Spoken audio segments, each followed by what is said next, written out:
నమస్కారం సార్. నమస్తే. మీ పేరు సార్? నా పేరు సంగమేశ్వర్ సార్. మీ విలేజ్? నాది మరవేలి విలేజ్, అటువల్ మండలం, సంగారెడ్డి డిస్ట్రిక్ట్. సార్ మీ పత్తికి ఏమైంది? పత్తికి పేను బాగుండే, నల్ల పేను, పచ్చ పేను, దోమ పేను మాకు అన్నీ ఉండే.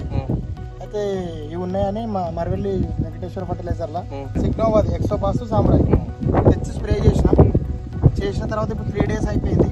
ఈ 4th day మొత్తం పేన చనిపోయింది. పచ్చ పేను, నల్ల పేను ఏది లేదు, దోమ కూడా లేదు, మంచిగా గ్రీనిష్ వచ్చింది. గ్రోతింగ్ కూడా వచ్చిందా సార్? గ్రోతింగ్ బాగా వచ్చింది, గ్రీనిష్ బాగుంది. వేరే రైతులు వాడొచ్చా సార్? అందరు వాడచ్చు. ఒకసారి చూపించండి సార్ రైతులకు. సిగ్నోవా కంపెనీ ఎక్సోబాస్ సామ్రాయ్ కలిపి స్ప్రే చేసి బాగుంది కదా? బాగుంది. వేరే రైతులు వాడొచ్చు కదా? అందరు వాడచ్చు. Okay sir.